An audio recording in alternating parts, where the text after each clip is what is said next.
जी बेटा, शेयर हो रही है? Yes sir. ठीक है। अच्छा बेटा, ये आपका हो गया chapter number sorry lecture number 2 है। और आज की जो हदीस है वो है अस्सलातु नूरुल मोमिन, यानी नमाज जो है ये मोमिन का नूर है। ठीक है, तो नमाज को ज़रूर अपनी ज़िंदगी में उसका हिस्सा बनाएं। ठीक है जी बेटा, आगे चलते हैं। इसमें हमने देखना है कि चैप्टर नंबर 1 में हम क्या क्या चीज़ें स्टडी करेंगे। सो बाइनरी सिस्टम्स हम पढ़ेंगे। इस चैप्टर का जो नेम है उसमें हम जो टॉपिक्स कवर करेंगे वो होगा digital computer and digital systems. उसके अलावा इसमें हम बाइनरी नंबर्स पढ़ेंगे। फिर हम नंबर्स बेस कन्वर्जन करेंगे, यानी जो नंबर सिस्टम होते हैं डिफरेंट, उनको एक दूसरे में इंटर कन्वर्जन उनकी पढ़ेंगे। उसके अलावा कम्प्लीमेंट्स क्या होते हैं और उनका क्या यूज़ होता है वो पढ़ेंगे। और साइंड बाइनरी नंबर्स क्या होते हैं, यानी ऐसे नंबर्स, बाइनरी नंबर्स जो कि नेगेटिव होते हैं, वो कैसे डिनोट किए जाते हैं और उसको हम किस तरह से यूज़ कर सकते हैं। उसके अलावा बाइनरी कोड्स पढ़ेंगे कि बाइनरी में जो कोडिंग की जाती है वो किस तरह से की जाती है। उसके अलावा बाइनरी के स्टोरेज एलिमेंट्स कौन से होते हैं। तो स्टार्ट करते हैं बेटा सबसे पहले डिजिटल सिस्टम्स से।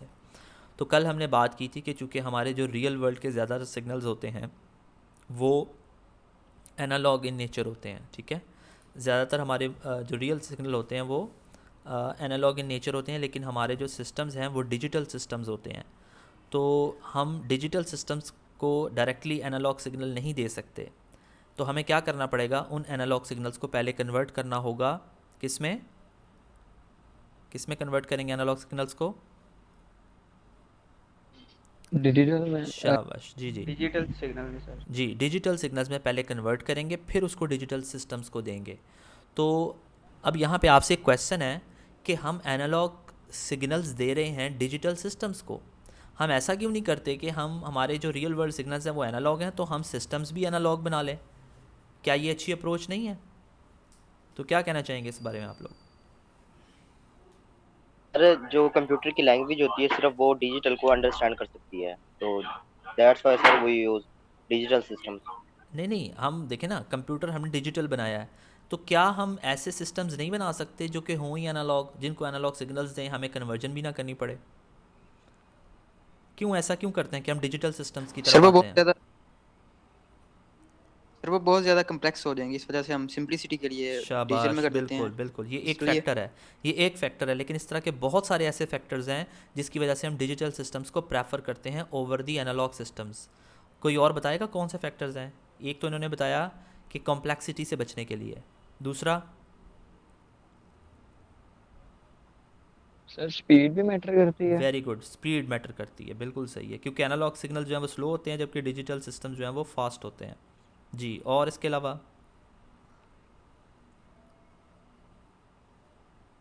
बहुत सारी चीज़ें ये सस्ते भी होते हैं। जी वेरी गुड, कॉस्ट कॉस्ट इनकी कम होती है, पावर कम लेते हैं, वेरी गुड, शाबाश। और इसके अलावा बेटा आपके और माइक बहुत का सारे शोर बहुत आ बहुत रहा है, सारे आपके माइक का बहुत शोर आ रहा है। ठीक है, खुद जी जी, ऑटोमेशन इसमें सर बहुत अच्छी होती है। Very good, signal to noise ratio इसमें ज़्यादा होने की वजह से ज़्यादा मात्रा में। शाबाश शाबाश, वेरी गुड। ये क्या नाम है आपका बेटा? सर साकिब महमूद। साकिब महमूद, माशाल्लाह जी, बहुत आपने अच्छा बताया है। इसके अलावा और भी फैक्टर सुन लें, इसमें सिक्योरिटी का फैक्टर होता है। जो हमारे एनालॉग सिस्टम्स होते हैं वो सिक्योर नहीं होते, ठीक है, उसमें हम कोई भी एनक्रिप्शन या डिक्रिप्शन नहीं कर सकते। जबकि डिजिटल सिस्टम जो होते हैं उसमें डाटा की सिक्योरिटी जो है वो भी इंट्रोड्यूस हो जाती है। ठीक है, इसके अलावा कंपैटिबल होते हैं, स्मॉलर इन साइज़ होते हैं। ठीक है, आप एक जगह से दूसरी जगह उनको कैरी कर सकते हैं। तो इस तरह काफ़ी सारे जो बेनिफिट्स हैं डिजिटल सिस्टम्स के जो कि हमें मिलते हैं। लेकिन अगर हम एनालॉग सिस्टम्स को यूज़ करें तो हमें वो बेनिफिट्स नहीं मिलेंगे। इस वजह से हम ये कोशिश करते हैं कि हम सिग्नल्स को डिजिटल बना के डिजिटल सिस्टम्स को डिज़ाइन करें, ठीक है, ताकि हमें ये सारे बेनिफिट्स मिल सकें। तो अब डिजिटल सिस्टम्स जो हैं उसको समझने के लिए हमें देखना होगा कि जो हमारे एनालॉग सिग्नल होते हैं वो किस तरह से कन्वर्ट होते हैं डिजिटल के अंदर। तो मैं उसको कल भी मैंने बताया था, तो मैं थोड़ा सा इसको क्विक रिवाइज़ करता हूँ। फ़र्ज़ कर लेते हैं हमारे पास जो है वो एक सिग्नल है, एनालॉग सिग्नल, ठीक है। लेट से ये हमारे पास एक साइन वेव है, टाइम टी है, और उसका एक्स एक्सिस पे टाइम लिया हुआ है हमने, और उसके वाई एक्सिस पे एम्पलीट्यूड लिया हुआ है। अब एम्पलीट्यूड कुछ भी हो सकता है, वोल्टेज हो सकता है, करंट हो सकता है, ठीक है। और उसके अलावा आपका प्रेशर हो सकता है, टेम्परेचर हो सकता है, कुछ भी हो सकता है, यानी कोई भी हमारी जो रियल वर्ल्ड की क्वांटिटी है वो हो सकती है जो कि एनालॉग होती है। सो एनालॉग सिग्नल है जिसमें आपकी ये एम्पलीट्यूड और टाइम एक्सिस दिखाया गया है। अब हमने इसको कन्वर्ट करना है डिजिटल के अंदर। तो हमने देखा कि हमारे पास 3 स्टेप्स होते हैं, ठीक है। एक होता है सैम्पलिंग, दूसरा स्टेप होता है क्वांटाइजेशन, और तीसरा स्टेप आपके पास होता है एनकोडिंग, ठीक है। सैम्पलिंग, क्वांटाइजेशन और एनकोडिंग। सैम्पलिंग कहते हैं डिस्क्रीटाइजेशन ऑफ टाइम एक्सिस, ठीक है, यानी हम टाइम एक्सिस को डिस्क्रीट बनाते हैं। तो टाइम एक्सिस को डिस्क्रीट कैसे बनाएंगे? हम टाइम की सारी वैल्यूज़ नहीं लेंगे, सिर्फ लिमिटेड वैल्यूज़ लेंगे। हम कहेंगे कि हम एक ये वैल्यू ले ली हमने टाइम के लिए, दूसरी हमने ये वाली वैल्यू ले ली है, तीसरी ये वैल्यू ले ली है, ठीक है। मैं इसको पॉइंट आउट ये इसको कर रहा हूँ मार्क। 3 वैल्यूज़ हो गई, फोर्थ वैल्यूज़ हमने ये वाली ले ली है। इसी तरह 5th वैल्यू ये हो गई, 6th वाली ये हो गई हमारे पास, और 7th वाली ये वाली वैल्यू हो गई। तो टोटल 7 वैल्यूज़ हमने ले ली डिस्क्रीट वैल्यूज़। यानी टाइम पे आप देखें तो काफ़ी ज़्यादा वैल्यूज़ थी, लेकिन हमने इसको डिस्क्रीट बना लिया। किसको? टाइम एक्सिस को। तो टाइम की सिर्फ हमने लिमिटेड वैल्यूज़ ली। अब हम इनको क्या करेंगे? इनको सैम्पल्स कहते हैं। ये जो हमने लिमिटेड वैल्यूज़ ली हैं ये सैम्पल्स हैं। तो अगर मैं आपसे पूछूं कि हमने कितने सैम्पल्स लिए हैं सिग्नल के अंदर, तो आप क्या बताएंगे? जी बेटा, कितने सैम्पल्स लिए हैं? 7 सैम्पल्स, वेरी गुड। 1 2 3 4 5 6 और एक 7, ये 7 सैम्पल्स हमने ले लिए। ये हमारा पहला स्टेप हो गया सैम्पलिंग का, ठीक है। अगला है क्वांटाइजेशन का। क्वांटाइजेशन में हम क्या करते हैं कि डिस्क्रीटाइजेशन ऑफ एम्पलीट्यूड एक्सिस। अब हम ये देखेंगे कि ये जितने भी हमने सैम्पल्स लिए हैं ये कितने लेवल्स अचीव कर रहे हैं। तो अगर देखें तो ये दोनों जो सैम्पल्स हैं ये एक लेवल पे हैं, तो इसका मतलब ये एक लेवल हो गया। इसी तरह ये 1 2 और ये 3 सैम्पल सेम लेवल पे हैं। इसी तरह ये दूसरा लेवल हो गया, और ये 2 सैम्पल भी सेम लेवल पे हैं, तो ये तीसरा लेवल हो गया। तो इसका मतलब कि हमें क्वांटाइजेशन से 3 लेवल्स मिल गए। हमें सैम्पलिंग से 7 सैम्पल मिले और क्वांटाइजेशन से 3 लेवल्स मिल गए, ठीक है। तो मैं इसके आगे मेंशन कर देता हूँ 7 सैम्पल्स, और क्वांटाइजेशन में हमारे पास आ गए 3 जो है ये हमारे पास आ गए लेवल्स। अब हम क्या करेंगे कि इन लेवल्स को हम वैल्यूज़ असाइन करेंगे जिसको हम एनकोडिंग कहेंगे। तो हम ये देखेंगे कि हमारे पास जो है वो 3 सैम्पल्स हैं, 3 लेवल्स हैं। तो हम कितनी बिट्स को यूज़ करके इनको एनकोड कर सकते हैं। तो हम 2 बिट्स का इस्तेमाल करेंगे। लेट्स से अगर हम 0 0 कह देते हैं, इस लेवल का नाम रखते हैं। इसी तरह 0 1 कह देते हैं, इस वाले लेवल का नाम, और 1 0 कह देते हैं इसको। तो अब हमने क्या करना है? एनकोडिंग करनी है इस पूरे एनालॉग सिग्नल की। तो सबसे पहले कौन सा सैंपल आया? ये सैंपल नंबर 1 था, ये जो फैला है 0 के करीब है, ठीक है। इस सैंपल का बनेगा 0 0, 2 0 आ जाएंगे क्योंकि इसका जो लेवल है वो 0 0 है। उसके बाद सेकंड सैंपल जो आया, इसकी वैल्यू क्या होगी? जी कौन बताएगा इसकी वैल्यू क्या होगी? एनीवन? 0 1। शाबाश, 0 1 हो जाएगी। उसके बाद ये थर्ड सैंपल की क्या वैल्यू होगी? 0 1 शाबाश, 0 1। कोई और बेटा बताए? फोर्थ वाला? 0 0 शाबाश, 0 0 0 0 0 1 0। जी 0 0 के बाद फिर 1 0, 0 हो गए सर। फिर 1 0, उसके बाद फिर 0 0। तो बेटा ये सारी जो वैल्यूज़ आ गई ना, ये डिजिटल वैल्यूज़ आ गई हैं। शाबाश, ये आपका जो एनालॉग सिग्नल था ये कन्वर्ट हो गया डिजिटल सिग्नल के अंदर, ठीक है। अब अगर आप इसको बनाना चाहते हो डिजिटल सिग्नल को, तो वो कैसे बनेगा? वो ऐसे बनेगा, आप पहले 0 लेंगे, ये 0 हो गया, ठीक है। सॉरी, इसको मैं इरेज कर दूं।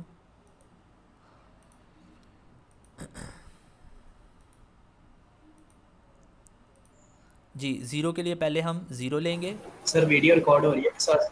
जी जी हो रही है बेटा। उसके बाद अगेन 0 ये लेंगे। साथ साथ लिखने हैं।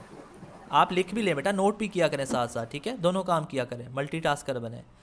तो ये 2 0 हो गए। उसके बाद तीसरा 0 भी आ गया। अब आगे 1 आ रहा है, तो 1 के लिए हम क्या करेंगे? हम 1 का सिग्नल देंगे। ये 1 हो गया। फिर 0 आया, ठीक है। उसके बाद क्या आएगा? फिर 1 आ गया। फिर 2 0 आए, पहला 0 और फिर दूसरा 0। उसके बाद क्या आ गया? 1 आ गया। 1 के बाद फिर 0 आ गया, फिर उसके बाद 1 आ गया, और इस 1 के बाद फिर 0 आया, फिर 2 0 आ गए, ठीक है।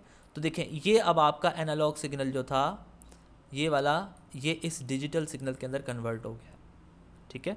अब हम इसको किसी भी डिजिटल सिस्टम को देंगे तो वो इसको प्रोसेस कर सकेगा। जी, यहाँ तक कोई क्वेश्चन हो?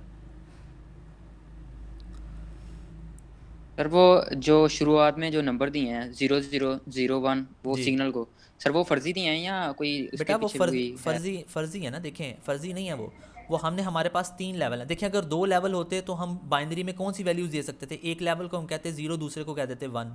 लेकिन ये 2 से ज़्यादा है तो हमें 2 बिट्स का यूज़ करना पड़ेगा ना, ठीक है। तो अगर 2 से ज़्यादा लेवल्स हों और 4 से कम हों तो 2 बिट्स का इस्तेमाल करेंगे। इसी तरह अगर 8 से कम हों और 4 से ज़्यादा हों तो फिर हम 3 बिट्स का इस्तेमाल करेंगे। फिर लेवल्स बनेंगे ये 0 0 0, पहले 3 0 आ जाएंगे, फिर 0 0 1 आ जाएगा, ठीक है। उसके बाद फिर 0 1 0 आ जाएगा। इसी तरह ये सारे हम 3 बिट्स के सारे पॉसिबल कम्बिनेशन सर लिख लेंगे। जी सर अगर सर अगर हम जो ऊपर वाला 0 1 है इसकी जगह 1 0 और नीचे एंड वाले की जगह कोई इशू जीरो नहीं वन है रख बेटा, दें कोई तो इशू उससे नहीं है। कोई चेंज तो नहीं नहीं नहीं, आएगा? कोई इशू नहीं है। वो आपका डिजिटल सिग्नल ही ठीक है बनेगा सर। ना, ठीक है। वो जब एनकोडिंग कर रहे हैं ना तो फिर जब डिकोडिंग करेंगे फिर भी वही लेवल रखेंगे, फिर अल्टर नहीं करना। मतलब ये तो एनकोडिंग करते हुए जो भी आप रखेंगे, जब डिकोडिंग करेंगे ना उसके, यस सर। तो फिर उसको सेम वही लेवल्स रखेंगे, फिर चेंज नहीं कर सकते बाद में, ठीक है। ठीक सर। अच्छा, ठीक है अस्सलाम सर। वालेकुम सर। जी वालेकुम सलाम बेटा। सर आपकी आवाज़ ही नहीं आ रही। बेटा बाकियों किस किस को नहीं आ रही? बाकियों को सबको आ रही है। यार मुनीब मुनीब तुम्हारे इंटरनेट का इशू है मेरे ख्याल से। सर आपकी आवाज़ तो आ रही है मगर ना कभी कभी कट जाती है, कट कट के आती है, कभी सही हो जाती है सर। बेटा सही आ रही है। बेटा स्मूथ किस किस को आ रही है? कोई एक और बच्चा सर बता दे जिसको रिपीट स्मूथ भी आ हो रही है। जाते हैं काफी। सर बीच में ना, बस कभी कभी डबल डबल अ, साउंड आता है, वरना मोस्टली ठीक ही चल रही है, चले आवाज बेटा, सही अब आ इतना रही है। इतना तो करना ही पड़ना है अब यस सर, जिस। स्मूथ आ रही है सही। मेरी तो कोशिश यही है कि मैं आप करूँ। इंटरनेट का इश्यूज हो सकते हैं और कोई इशू नहीं है, ठीक है। अच्छा जी, चलें आगे चलते हैं बेटा। जी ये आज सर। का हमारा हमने देख लिया कि किस तरह से डाटा को हम कन्वर्ट करते हैं एनालॉग को डिजिटल के अंदर, ठीक है। अभी आगे मूव करते हैं। तो ये हमारे पास एनालॉग सिग्नल है और ये उसकी डिस्क्रीट वैल्यूज़ हैं, ठीक है। अब डिस्क्रीट वैल्यूज़ की एग्जांपल कौन कौन सी हो सकती हैं? ये 2 एग्जांपल हैं। 26 लेटर ऑफ अल्फ़ाबेट, यानी आपकी जो ABC होती है उसके 26 लेटर्स होते हैं। ये सारे के सारे डिस्क्रीट डाटा की एग्जांपल हैं, ठीक है। इसी तरह 0 से लेकर 9 तक जो डिजिट्स होते हैं आपके डेसिमल डिजिट्स, वो भी हमारे क्या हैं? डिस्क्रीट वैल्यूज़ हैं, ठीक है। उसके अलावा अगर हम इनको कंबाइन करेंगे तो हमारे पास, यानी अगर लेटर्स को कंबाइन करेंगे तो वर्ड्स बनेंगे, और अगर हम डिजिट्स को कंबाइन करेंगे तो ये हमारे पास नंबर्स आ जाएंगे, ठीक है। ये डिस्क्रीट होंगे और ये एनालॉग बन जाएंगे, ठीक है। डिस्क्रीट और एनालॉग में यही फ़र्क है कि एनालॉग में कंटिन्यूटी होती है, ठीक है। तो ये एक कंटिन्यूस वर्ड है, ये भी एक कंटिन्यूस डिजिट है। लेकिन ये आपके जो ABC हैं ये डिस्क्रीट अल्फ़ाबेट्स हैं और ये डिस्क्रीट डिजिट्स हैं, ठीक है। जी आगे देखते हैं बाइनरी सिस्टम क्या होता है। बाइनरी सिस्टम जो है ये सिर्फ़ और सिर्फ 0 और 1 पे मुश्तमिल होता है। यानी इसमें सिर्फ 2 हम डिजिट्स यूज़ करते हैं, एक 0 और एक 1। यहाँ पे बेटा आपसे मैं अगर क्वेश्चन पूछूं कि कौन बताएगा कि हम 0 और 1 ही क्यों यूज़ करते हैं कंप्यूटर के अंदर, तो उसके कौन आंसर करेगा? कोई सही लॉजिक बतानी है। जी बेटा, एनीवन? आवाज़ आ रही है बेटा?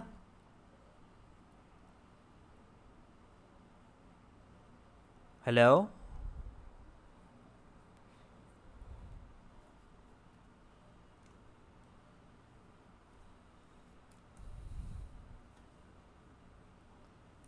इंटरनेट बंद हुआ है?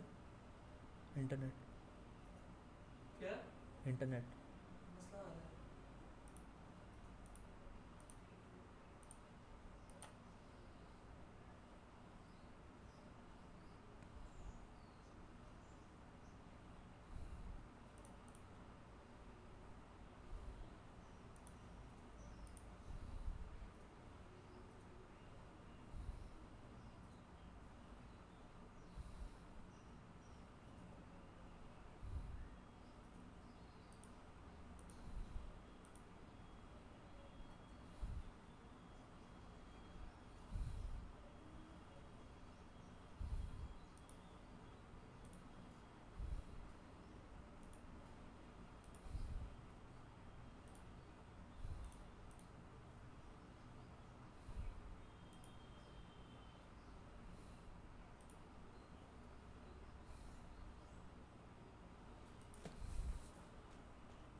जी बेटा आवाज़ आ रही है अभी?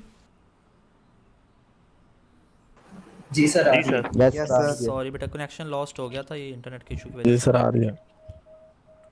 चलें, मैं अभी बेटा दोबारा ये शेयर करता हूँ, तो फिर वहीं से कंटिन्यू करते जहाँ से भी स्किप हुआ है।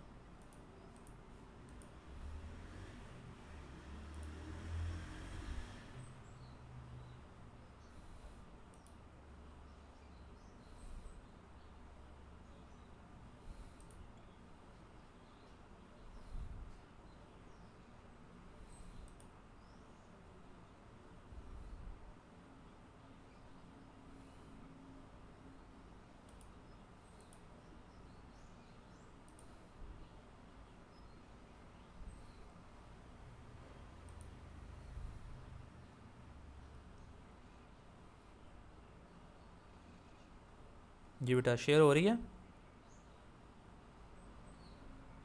जी सर हो रही है। जी सर। ठीक है। और तो बेटा ये बात कर रहे थे यस सर हो रही कि है। डिस्क्रीट डाटा की जो एग्जांपल्स हैं वो ये हैं 26 लेटर ऑफ अल्फ़ाबेट्स, इसी तरह डेसिमल डिजिट्स आपके, और उनको अगर कंबाइन करें हम तो फिर हमारे पास जो हैं वो वर्ड्स और नंबर्स बनते हैं। अच्छा, अगर हम बात करें बाइनरी सिस्टम की, तो बाइनरी सिस्टम में सिर्फ 0 और 1 यूज़ होते हैं, 2 डिजिट्स यूज़ होते हैं, ठीक है। तो अगर आपसे मैं पूछूं कि कंप्यूटर में बाइनरी सिस्टम ही क्यों यूज़ किया जाता है, डेसिमल सिस्टम या ऑक्टल सिस्टम क्यों नहीं यूज़ किया जाता, तो कोई आंसर कर सकता है? क्या वजह है? यस सर, सिग्नल होते हैं आउटपुट वोल्टेज के, और कभी ऑन होता है कभी ऑफ होता है, इस वजह से 1 ऑन शाबाश। और 0 क्योंकि ऑफ, हम जी हमारा जो इस वजह से वोल्टेज हम या करंट होते हैं बाइनरी सिस्टम वो यूज़ करते हैं। जी सर कंप्यूटर समझता है ये लैंग्वेज है। बिल्कुल। ये जो हमारे करंट्स होते हैं, करंट या वोल्टेज होते हैं, इनकी सिर्फ 2 लेवल्स होते हैं, ऑन या ऑफ। इस वजह से हम बाइनरी सिस्टम यूज़ करते हैं जिसमें सिर्फ 0 और 1 होते हैं, ठीक है। तो ये इसकी बेसिक वजह है। उसके अलावा हम 0 और 1 को इजीली इम्प्लीमेंट भी कर सकते हैं इलेक्ट्रॉनिक सर्किट्स में, क्योंकि करंट भी ऑन ऑफ होता है। अच्छा जी, आगे चलते हैं। अब हमने नेक्स्ट जो टॉपिक था वो था decimal number system. Decimal number system कौन से होते हैं? ऐसे नंबर सिस्टम होते हैं जिनमें बेस या उनका जो रेडिक्स होता है वो 10 होता है, ठीक है। बेस या रेडिक्स दोनों वर्ड सेम है, दोनों का एक ही मीनिंग है। बेस भी कहते हैं उसको, रेडिक्स भी कहते हैं। तो बेस या रेडिक्स 10 हो उसको हम क्या बोलते हैं? Decimal number system. तो हम डेसिमल नंबर सिस्टम क्यों फॉलो करते हैं ह्यूमन बींग्स?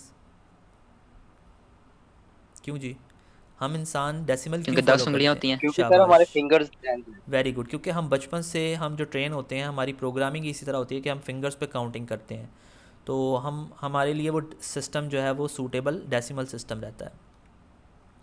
उसके बाद आगे चलते हैं। डेसिमल सिस्टम जो होता है इसमें 10 डिजिट्स होते हैं, ठीक है। इसका नाम जो डेसिमल सिस्टम इसलिए रखा है कि एक तो इसकी बेस 10 होती है, दूसरा इसमें 10 डिजिट्स यूज़ होते हैं, यानी 0 से लेकर 9 तक। बाकी 10 बनाने के लिए हम क्या करेंगे? इन दो को यूज़ कर लेंगे। 11 बनाने के लिए इसको यूज़ कर लेंगे 2 दफ़ा। 12 बनाने के लिए इसको इसके साथ मिलाएंगे। 13 के लिए इसको इसके साथ मिलाएंगे, ठीक है। तो फिर इन्हीं को यूज़ करते हुए हम आगे फर्दर नंबर्स जो हैं वो उसको फॉर्म करते हैं। लेकिन हमारे पास जो है वो 0 से 9 तक जो है टोटल 10 डिजिट्स होते हैं, इस वजह से हम इसको डेसिमल सिस्टम बोलते हैं। अच्छा, अब डेसिमल सिस्टम या कोई भी सिस्टम जो होता है उसकी खूबी होती है कि उसमें हर डिजिट की अपनी एक पोजीशन होती है। अगर आप डिजिट की पोजीशन को सेम रखेंगे तो ठीक रहेगा, लेकिन अगर आप उसकी पोजीशन चेंज करेंगे तो नंबर चेंज हो जाएगा, ठीक है। अब किसी भी डिजिट में 2 पार्ट होते हैं, एक उसका इंटीजर पार्ट होता है और दूसरा उसका फ्रैक्शनल पार्ट होता है। तो दोनों के अंदर ये रूल अप्लाई होता है कि हमने डिजिट की पोजीशन को चेंज नहीं करना। मिसाल के तौर पे हम ये एक नंबर देखते हैं 512.74। ये 512.74 जो है ये एक नंबर है जिसमें ये वाला पार्ट जो है ये आपका इंटीजर पार्ट है और ये वाला डेसिमल पार्ट है, सॉरी फ्रैक्शनल पार्ट है, ठीक है। तो अब हम ये देखेंगे कि इसमें डिजिट की पोजीशंस क्या हैं। तो जो आपका इंटीजर होता है, इंटीजर पार्ट होता है, उसमें जो पॉइंट होता है या डेसिमल पॉइंट होता है उसके लेफ़्ट से नंबरिंग स्टार्ट होती है, जबकि फ्रैक्शन के अंदर डेसिमल के राइट साइड से नंबरिंग स्टार्ट होती है, ठीक है। यानी ये 0 1 2 हो जाएगा और ये -1 -2। तो 2 का जो पोजीशन है वो क्या होगी? 0। 1 की पोजीशन क्या होगी? 1। 5 की पोजीशन क्या होगी? 2। 7 की -1 और 4 की -2। तो इस तरह से हम इनकी पोजीशंस को नोट डाउन कर लेंगे। उसके बाद नेक्स्ट है डिजिट का वेट। हर डिजिट की चूँकि पोजीशन यूनिक होती है इसलिए उसका वेट भी यूनिक होता है, और उसका वेट निकालने के लिए क्या फार्मूला होता है? वो होता है weight is equal to base raise to the power position. यानी जो बेस है उसकी, उस नंबर सिस्टम की, उसकी पावर में उसकी पोजीशन लिख दी जाए। तो अगर हम बात करें तो ये डेसिमल सिस्टम कौन सा है, ये बेस 10 वाला है, तो इसमें बेस तो हमेशा 10 रहेगी, ठीक है। लेकिन अगर 5 की बात करें तो 5 की जो पोजीशन है वो क्या है, 2, सो 10⁻² हो जाएगा। इसका मतलब इसका जो वेट बनेगा वो 100 होगा, ठीक है। जी बच्चे क्या कहना चाह रहे हैं?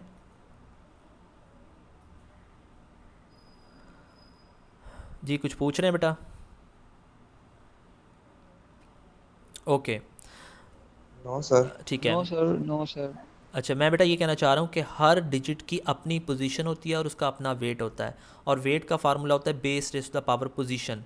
तो अगर आपके पास ये डिजिट्स हैं तो इनकी पोजीशंस क्या होंगी, उनकी पोजीशंस ये होंगी।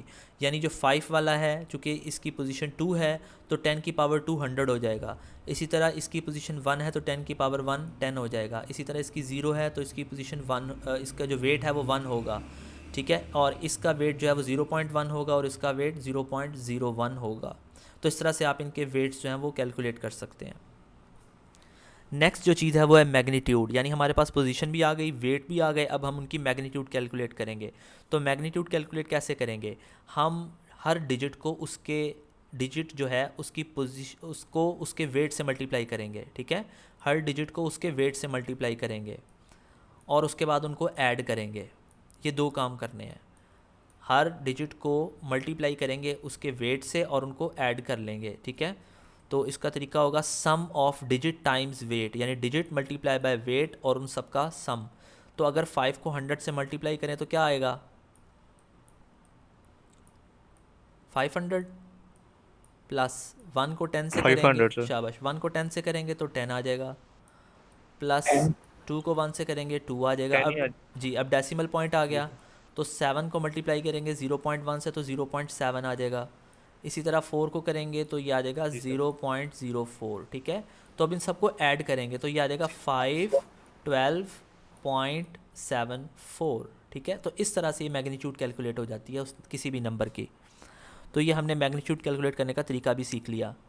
अब ये जो 512.74 है, इसको लिखने का जो तरीका होगा इस सब्जेक्ट के अंदर, वैसे तो हम डेसिमल में कोई भी वैल्यू लिखनी हो हम उसको लिख देते हैं विदाउट ब्रैकेट, लेकिन यहाँ पर ब्रैकेट लगा के उसकी बेस लिखा करेंगे नीचे कि वो नंबर किस बेस के अंदर पड़ा हुआ है, ठीक है। तो ये इसकी फॉर्मल नोटेशन होगी इस सब्जेक्ट के अंदर, ठीक है। यानी आप कोई भी नंबर लिखेंगे साथ उसकी जो है वो नंबर सिस्टम बताएंगे कि इस नंबर सिस्टम का या इसकी बेस क्या है। क्लियर है बेटा सबको? यस जी सर, सर। क्लियर। यस ठीक सर। है जी बेटा, Yes, आगे sir. आगे मूव करते हैं। नेक्स्ट है ऑक्टल नंबर्स। तो ऑक्टल नंबर के लिए भी सेम यही चीज़ें हैं, लेकिन अब आपने इसमें थोड़ा सा खुद आंसर करना है, ठीक है। मैं आपसे पूछता जाता हूँ, इसकी बेस क्या होगी बेटा ऑक्टल नंबर्स की? 8 होगी, ठीक है। 8 शाबाश। 8 8 जी बिल्कुल सही है, ऑक्टा कहते हैं 8 को। तो इसकी बेस 8 है। अब मुझे बताएं इसमें डिजिट्स कितने होंगे? 8 8 डिजिट होंगे, कहाँ से कहाँ तक? 8 होंगे सर, 8 ही होंगे 0 सर। से 7। शाबाश, 0 0 से से 7 लेकर 0 से 7 तक। तक। अच्छा अगर इसमें 8 बनाना होगा तो क्या करेंगे?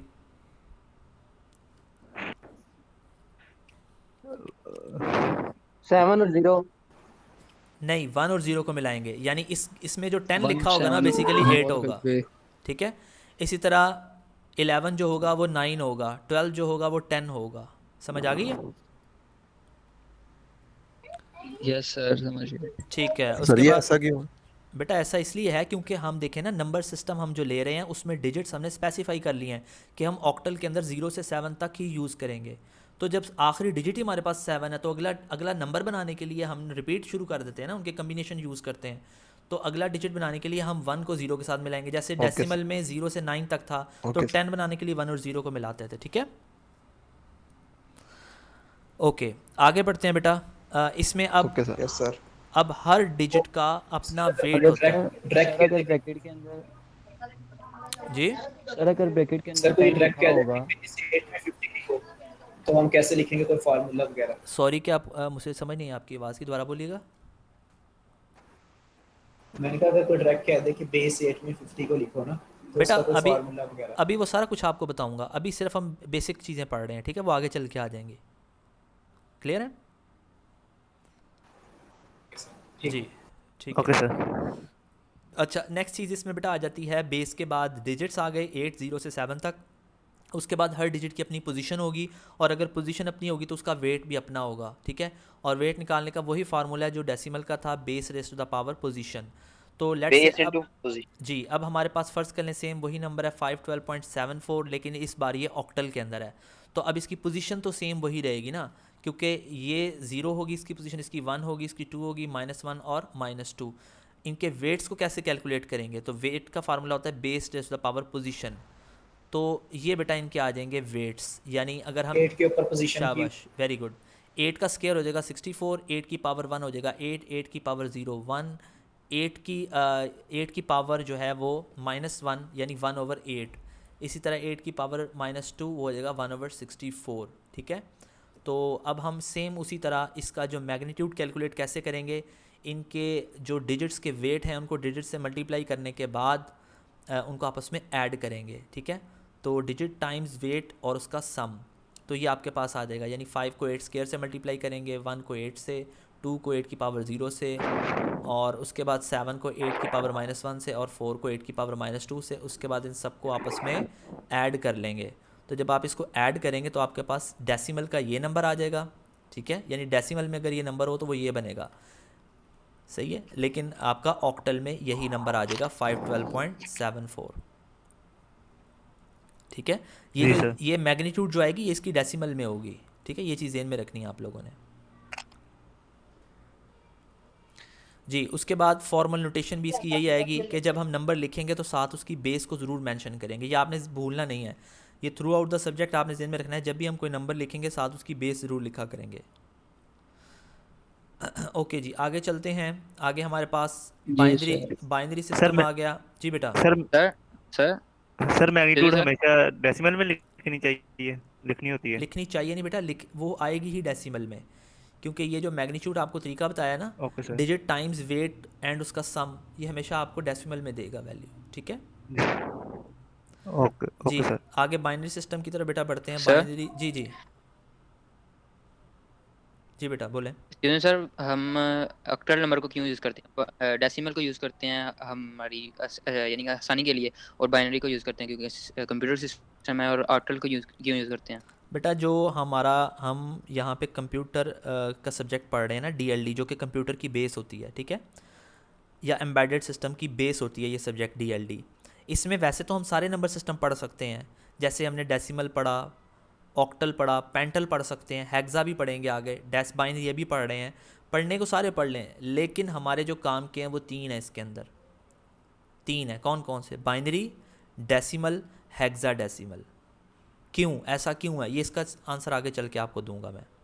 बाकी ऑक्टल सिर्फ आपको समझाने के लिए एग्जाम्पल के तौर पे पढ़ा है, इसकी ज़रूरत नहीं पड़ेगी हमें जो ज़रूरत पड़ेगी वो हेक्सा की पड़ेगी फ्यूचर में, बाइनरी की और डेसिमल की, ठीक है।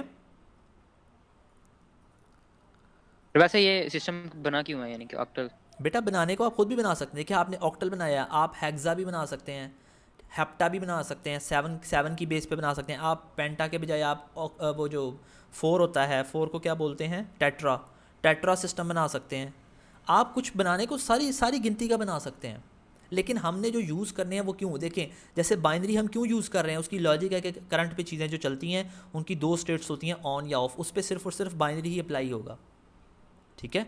हेक्सा कहाँ यूज़ होगा ये भी आपको आगे चल के बताऊँगा। अभी जब हम हेक्सा पढ़ेंगे ना तो ये इंशाल्लाह आपको कमिंग लेक्चर में सारी चीज़ें क्लियर हो जाएंगी आपको। बाकी ऑक्टल का आप पूछ रहे हैं, ऑक्टल भी कहीं ना कहीं यूज़ होता होगा, यस सर। ठीक है, जहाँ पे ऐसी कोई भी यस सर। एप्लीकेशंस जहाँ पे सिर्फ और सिर्फ 8 वैल्यूज़ हों, 8 वैल्यूज़ बेस कर रही हो, तो वहाँ पर हम ऑक्टल यूज़ करेंगे, ठीक है। Yes sir, thank you. Okay sir binary एक जी बेटा। सर ऑक्टल सिस्टम का एक सर जो हमारे सर मोबाइल के प्रोसेसर होते हैं ऑक्टा कोर या नहीं बेटा, इसका ये वो ये और तो चीज़ है, नहीं वो और कोई चीज़ इसका है। चक्कर? वो ऑक्टा कोर कहते हैं प्रोसेसर को। ऑक्टा का मतलब होता है 8। ऐसा मदरबोर्ड जिस पे 8 प्रोसेसर लगे होंगे उसको ऑक्टा कोर कहेंगे। क्वाड कोर 4 प्रोसेसर वाला, डुअल कोर 2 प्रोसेसर वाला, ठीक है। कोर टू डू ये और चीज़ है, जी सर। ठीक है। तो ये सारी चीज़ें आपको जब हम एम्बेडेड सिस्टम पढ़ेंगे तो वहाँ पे सारी चीज़ें क्लियर हो जाएंगी। अभी हम बिल्कुल बेसिक लेवल की चीज़ें पढ़ रहे हैं ये, ठीक है। अच्छी बात है आप क्वेश्चन कर रहे हैं, आपको इसका मतलब समझ आ रही है जी बेटा। बाकियों को क्लियर हो रहे हैं ना सबको, सारे बच्चों को, ठीक है, आगे चलते हैं। जी sir. Yes sir. Yes sir. चलो, वेरी गुड। अच्छा जी, बाइनरी नंबर सिस्टम हम जो है अगेन उसकी बेस चूँकि बाई 2 को बोलते हैं, बाई का मतलब होता है 2, तो बाइनरी जिसकी बेस 2 है, और इसमें डिजिट्स कौन से यूज़ होते हैं? ओनली 0 एंड 1, ठीक है, 2 डिजिट्स। इसका मतलब इसमें 3 बनाने के लिए क्या करना पड़ेगा, सॉरी 2 बनाने के लिए क्या करना पड़ेगा?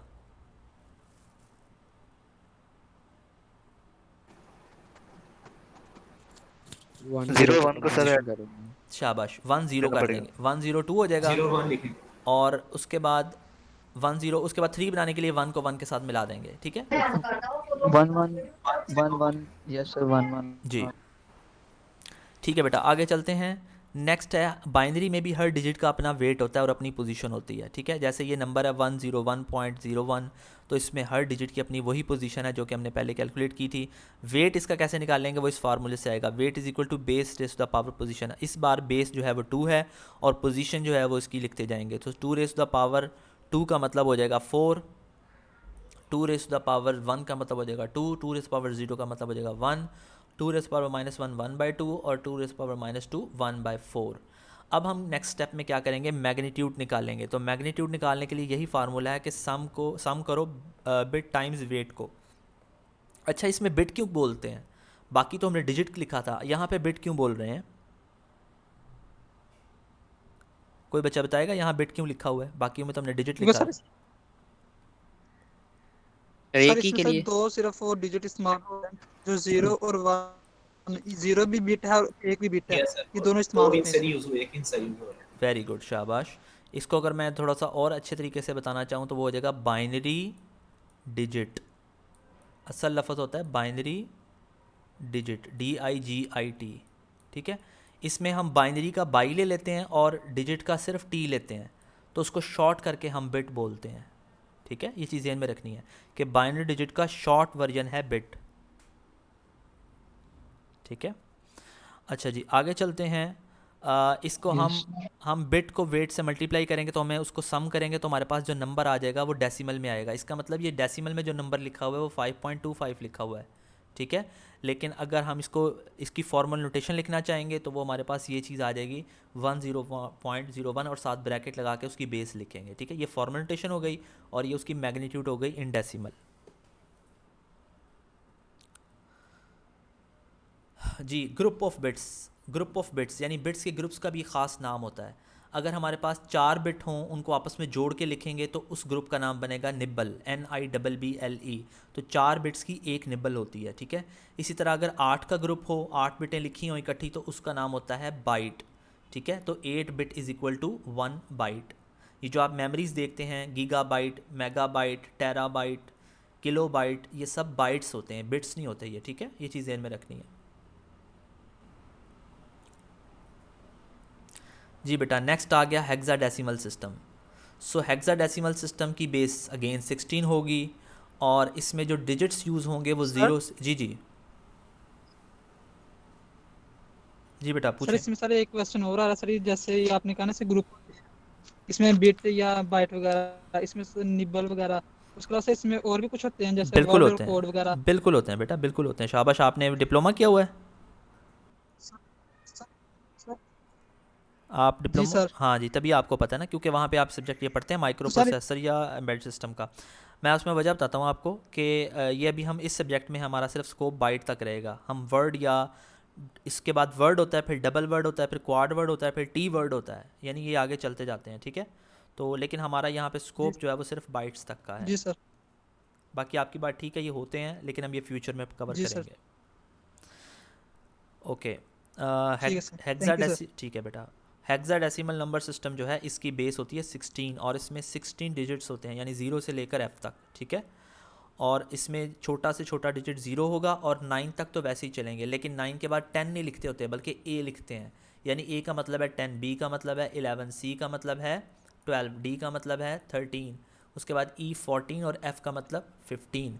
तो ये 0 से लेकर F तक सारे डिजिट यूज़ होते हैं। अब अगर मैं आपसे पूछूं कि मुझे ये बताएं कि इसमें 16 लिखने के लिए क्या यूज़ करेंगे, क्योंकि 15 तक तो F हो गया, 16 के लिए हम क्या करेंगे, 10 यूज़ करेंगे, ठीक है। यानी 16 का मतलब है 10, और अगर ये ऐसे लिखा हो हेक्सा के अंदर, इसका मतलब ये 16 लिखा हुआ है। ठीक है। और अगर 1 1 लिखा हो तो इसका मतलब ये 17 लिखा हुआ है, ये 16 के अंदर ये बराबर होगा 17 के। ठीक है, शाबाश। अच्छा जी, आगे चलते हैं। हर डिजिट का अपना पोजीशन है तो अपना वेट भी होगा। जैसे 1E57A ये एक नंबर है जो कि हेक्साडेसिमल का नंबर है।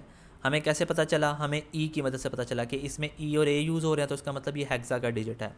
सो इसमें हर सबकी अपनी पोजीशन होगी 0 1 2 -1 -2, और इसमें जो वेट का फार्मूला होगा वो होगा weight is equal to base raise to power position. तो इनके वेट्स कुछ इस तरह से आएंगे। 16 की पावर 2 करें तो 256 है, 16 की पावर 1 16 है, 16 की पावर 0 1, और इसी तरह 1/16 और 1/256। अब इसकी मैग्नीट्यूड कैलकुलेट कैसे करेंगे? डिजिट को मल्टीप्लाई करेंगे उसके वेट से, उसके बाद उन सबको सम कर देंगे। तो ये हम क्या करेंगे, 1 को मल्टीप्लाई करेंगे 256 से, 16 को मल्टीप्लाई करेंगे ई से, ई का मतलब होता है 14, तो यहाँ 14 लिखेंगे। ठीक है, इसी तरह 5 को मल्टीप्लाई करेंगे 16 की पावर 0 से, 7 को मल्टीप्लाई करेंगे 16 की पावर -1 से, ए को, और इसमें ए का मतलब होता है 10, तो 10 को मल्टीप्लाई करेंगे 1/256 यानी 16 की पावर -2 से। तो जब इनको सॉल्व करेंगे तो हमारे पास ये नंबर आ जाएगा डेसिमल में, जो कि इसकी मैग्नीट्यूड होगी। यानी इस नंबर की जो मैग्नीट्यूड आई है वो ये वाली आ गई है डेसिमल के अंदर। बाकी रहेगी इसकी नोटेशन की बात, तो नोटेशन हम इस तरह से करेंगे 1E5.7A और ब्रैकेट में 16 आ जाएगा। ठीक है बेटा, क्लियर है? सर क्लियर है जी। अब आगे चलते हैं पावर्स ऑफ 2। Yes sir. ठीक है, ये एक टेबल आपके सामने दिया हुआ है, ये पावर्स ऑफ 2 को डिनोट कर रहा है। यानी कि अगर आपके पास 2 की पावर 0, ये आपके फिंगर टिप्स पे होनी चाहिए चीज़ें। अब ये जो आपको टेबल बता रहा हूँ, आपसे मैं किसी भी टाइम पूछूं कि 2 की पावर 3 क्या होगा, आपने कहना है 8। 2 की पावर 10 क्या होगा, आपने कहना है 1024। ये ऐसे मैं आपको बताता हूँ। यानी एक और एक कितने होते हैं, आप कहेंगे 2। 2 और 2 कितने हो गए, बोलते जाएँ, कोई एक बच्चा बोलता जाए। 2 और 2 4 4, और 4 4 और 4 कितने हो गए? 4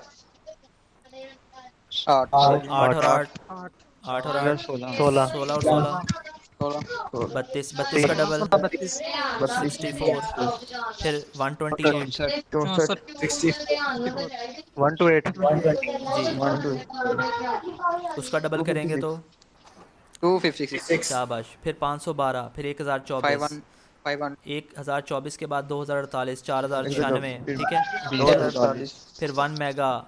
अच्छा, अब ये माइक बेटा, माइक ज़रा ऑफ करें अपने। 1 गीगा 1 टेरा। ठीक है, तो बेटा इस तरह से आपको पता होना चाहिए कि 2 की पावर 0 1 है, 2 की पावर 1 2 है, फिर 4 है, फिर 8 है। ये सारे आपके फिंगर टिप्स पे होने चाहिए, ये आपने नेक्स्ट टाइम याद करके आने हैं, मैं पूछूंगा। अच्छा, 2 की पावर 10 जो है ये 1024 होता है। ठीक है, इसको हम कहते हैं 1 किलो। क्या बोलते हैं? 1 किलो, यानी 2 की पावर 10 1 किलो है। इसी तरह 2 की पावर 21 मेगा होता है, 2 की पावर 31 गीगा होता है, 2 की पावर 41 टेरा होता है। तो इन्हीं से बनते हैं kilo bytes, mega bytes, gigabytes और टेराबाइट्स। ठीक है, यहाँ आप सब बच्चों से एक क्वेश्चन है कि वैसे तो हमारा जो किलो होता है वो 1000 का होता है जो हम यूज़ करते हैं। आपसे ये क्वेश्चन है कि यहाँ पे किलो 1024 का क्यों है? कौन बच्चा आंसर करेगा?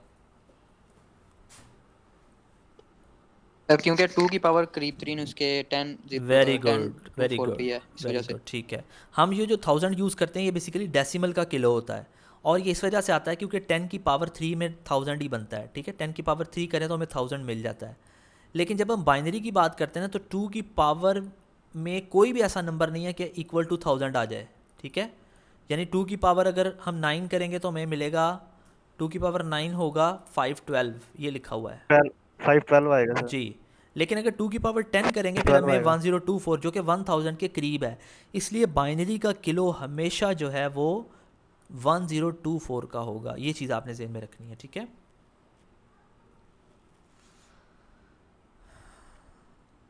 जी सर। Yes sir. जी ठीक है बेटा। टाइम कितना हुआ, ज़रा टाइम बताइएगा मुझे।